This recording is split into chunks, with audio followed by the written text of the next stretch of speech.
সার্জিস হাসনাত আব্দুল্লাহরা কোটি কোটি টাকার মালিক হয়েছে, কিন্তু আমরা এখনো এই যে কেসের উপরে এখনো আছি।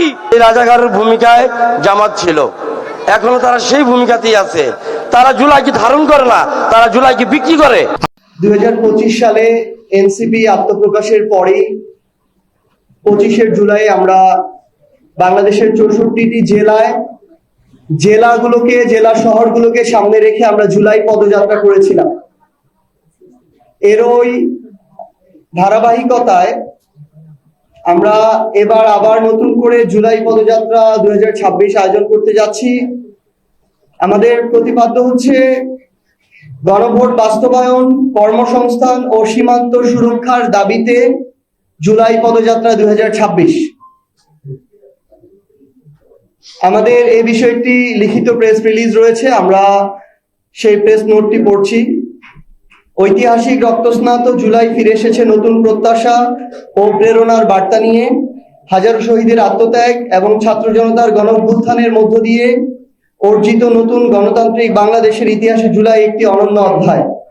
এই ঐতিহাসিক মাসকে যথাযথ মর্যাদায় স্মরণ এবং গণঅভ্যুত্থানের আকাঙ্ক্ষা নতুন প্রজন্ম ও দেশের সর্বস্তরের মানুষের কাছে পৌঁছে দিতে দেশ গড়তে জুলাই জাগরণ শীর্ষক মাসব্যাপী কর্মসূচি ঘোষণা করেছে জাতীয় নাগরিক পার্টি এনসিপি। এর অংশ হিসেবে জাতীয় নাগরিক পার্টি এনসিপি দেশ জুড়ে 64 জেলার 100টি উপজেলা ও পৌরসভায় গণভোট বাস্তবায়ন, কর্মসংস্থান ও সীমান্ত সুরক্ষার দাবিতে জুলাই পদযাত্রা 2026 আয়োজন করতে যাচ্ছে, যা আগামী 6 জুলাই থেকে শুরু হবে। উত্তরাঞ্চলে এনসিপির মুখ্য সংগঠক সার্জিস আলম ও মুখ্য সমন্বয়ক নাসির উদ্দিন পাটোয়ারির নেতৃত্বে এবং দক্ষিণাঞ্চলে এনসিপির মুখ্য সংগঠক হাসনাত আব্দুল্লাহ এমপি ও মুখপাত্র আসিফ মাহমুদ সজীব ভূঁইয়ার নেতৃত্বে এই পদযাত্রা অনুষ্ঠিত হবে।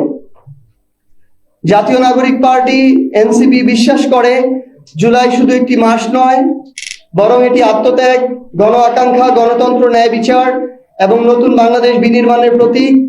তাই মাসব্যাপী এই কর্মসূচির মাধ্যমে সমাজের সকল শ্রেণী পেশার মানুষকে সম্পৃক্ত করে জুলাইয়ের আকাঙ্ক্ষা নতুন প্রজন্মের কাছে পৌঁছে দেয়া, শহীদদের অবদান স্মরণ করা এবং দেশ গঠনের অঙ্গীকার আরো সুদৃঢ় করাই হবে এই আয়োজনের মূল লক্ষ্য।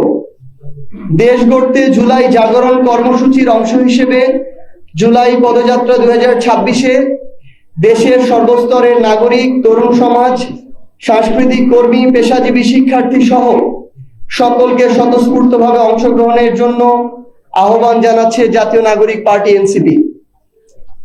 আমরা ইতিমধ্যে আপনারা জানেন যে প্রথম ধাপে স্থানীয় নির্বাচনের প্রস্তুতির একটি অংশ হিসেবে আমরা বাংলাদেশের 100টি উপজেলা এবং পৌরসভায় আমাদের প্রার্থী ঘোষণা করেছি।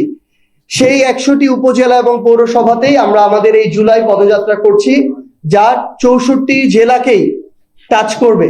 এবং এই পদযাত্রার মধ্য দিয়ে একই সাথে যেমন আমরা আমাদের এই জুলাইয়ের বার্তাগুলো নিয়ে মানুষের দ্বারে আরো প্রত্যন্তভাবে জেলা থেকে উপজেলায় ছড়িয়ে যেতে পারবো, একই সাথে আরো প্রত্যন্ত অঞ্চল থেকে মানুষের কথাগুলো আমরা শুনে সেগুলোর প্রতিধ্বনি তৈরি করতে পারবো আমাদের জাতীয় নাগরিক পার্টি এনসিপির মধ্য দিয়ে। পাশাপাশি যেহেতু এনসিপি মাত্র অল্প কিছুদিন আগে আত্মপ্রকাশ হয় একটি রাজনৈতিক দল, এখনো 2 বছর পূরণ হয়নি, সেই জায়গা থেকে এর মধ্য দিয়ে আমরা ওই স্থানীয় পর্যায়ে যারা আমাদের প্রার্থী রয়েছেন তাদেরকে স্থানীয়ভাবে পরিচিত করে তোলা, সাংগঠনিক সক্ষমতা সেটি যাচাই করা এবং এই উপলক্ষে প্রোগ্রাম আয়োজনের মধ্য দিয়ে ওই উপজেলায় এনসিপির নতুন করে একটি অবস্থান তৈরি করা, এটিও আমাদের এই কর্মসূচিতে আমরা উপজাত হিসেবে পাবো বলে আমরা আশা করছি।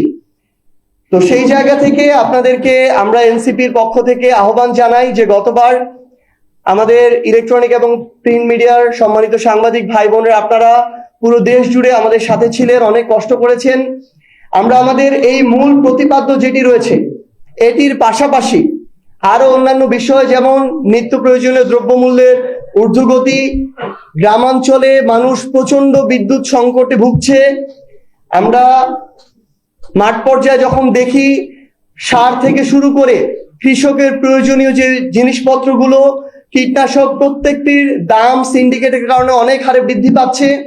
আমরা দেখতে পাচ্ছি সরকারের পক্ষ থেকে রাষ্ট্রীয়ভাবে যে সুযোগ সুবিধাগুলো দেয়া হচ্ছে সেটা শুধুমাত্র একটি দল, ক্ষমতাসীন দল বিএনপি নেতাকর্মীদেরকে দেয়া হচ্ছে।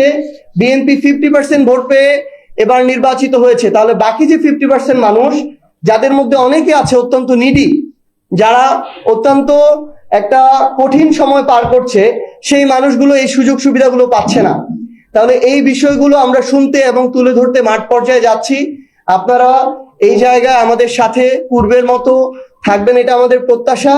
এবং এই কর্মসূচির অংশ হিসেবে আমরা 16 তারিখে যখন আমরা রংপুরে থাকব, উত্তরাঞ্চলের আমাদের যে টিম সেটি পদযাত্রায় রংপুরে থাকবে 16 তারিখে সকালে 10টায়। আমরা যেদিন আমাদের জুলাই শহীদ দিবস, যেদিন আমাদের ভাই আবু সাইদকে হত্যা করা হয়, সেদিন আমরা আবু সাইদের কবর জিয়ারতের জন্য যাব এবং দোয়া মোনাজাতের সেখানে কর্মসূচিতে অংশগ্রহণ করব। পাশাপাশি 15 জুলাই আমরা কুড়িগ্রামে একটি কৃষক সমাবেশ করতে যাচ্ছি একই সাথে আমাদের পদযাত্রার অংশ হিসেবে। এবং সেই ঐতিহাসিক কৃষক সমাবেশের মধ্য দিয়ে জাতীয় নাগরিক পার্টি এনসিপির আরেকটি উইং, আরেকটি অঙ্গ এবং সহযোগী সংগঠন জাতীয় কৃষক শক্তির সেদিন আত্মপ্রকাশ ঘটবে।